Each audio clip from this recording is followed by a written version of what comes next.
Hi everyone, welcome back to my YouTube channel. So in today's video, I will actually be surprising my brother by upgrading his $300 gaming PC, which I built for him roughly around a year ago, with some new parts. So given that price point, I had to cheap out on some of the components, such as using an A320 motherboard and a 430 watt power supply.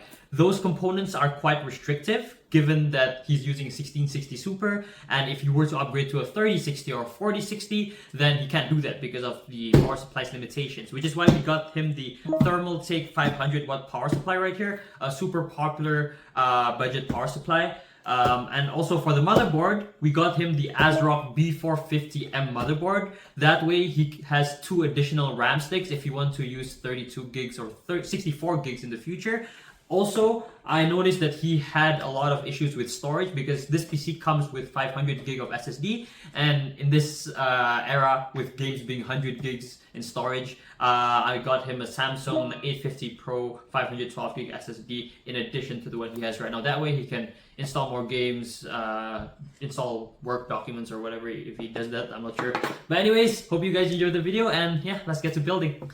Okay guys, so before we upgrade his PC, we need to take note of the BitLocker passkey. If you guys don't know what BitLocker is, it's basically a security measure. So anytime you change a PC component, your computer will automatically go to this lockdown mode and you can't proceed without the BitLocker passkey. So again, before you change anything, you can go to PowerShell as administrator and type in this command right here and just click enter. I already took note of it and I won't show you guys his key, but click enter and you're good to go. Okay, so now that we've got the BitLocker key secured, taking a look at the parts that he has right here: Thermaltake TR2 430 watts power supply, the GTX 1660 Super, 3600X, and 16 gigs of 3200 megahertz RAM. Funny enough, because of the low wattage of this power supply, the PCIe was actually a 6-pin, not an 8-pin. So I had to convert this using a converter, plugged it into the graphics card. So again, that's a safety concern, you could say, because yeah.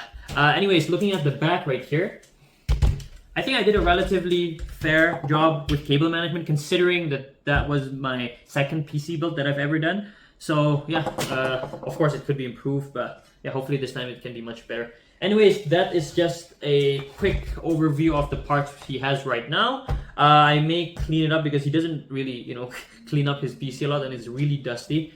But yeah, we'll break this down and we'll open up the power supply.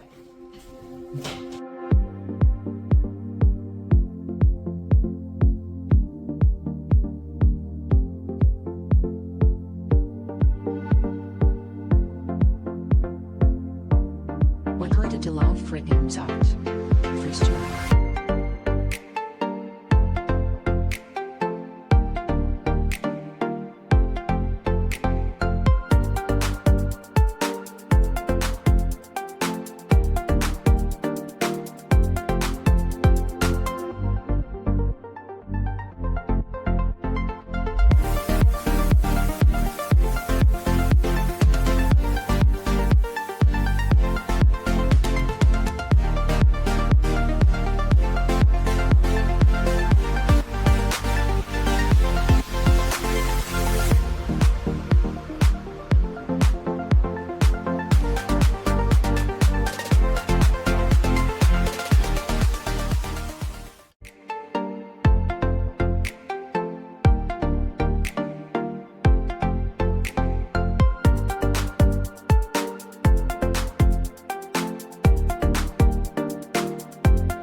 So guys, this is just time skip to after cable management.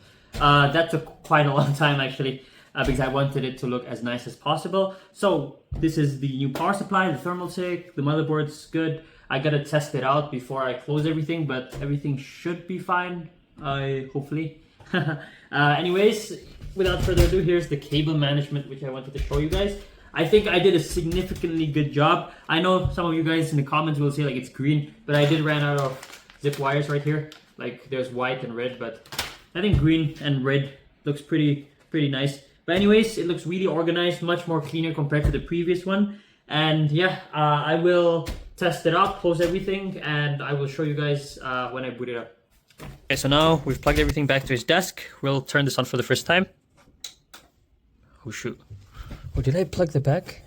Oh, didn't plug the back. Yes! That scared me for a second right there. Anyways, it runs perfectly fine. CPU cooler is spinning, RGB fans spinning, GPU I assume is spinning. Hopefully this boots up. And as this boots up, I would assume it would ask for that BitLocker passkey. Just give it a bit. See, new CPU installed. It detects the new components basically.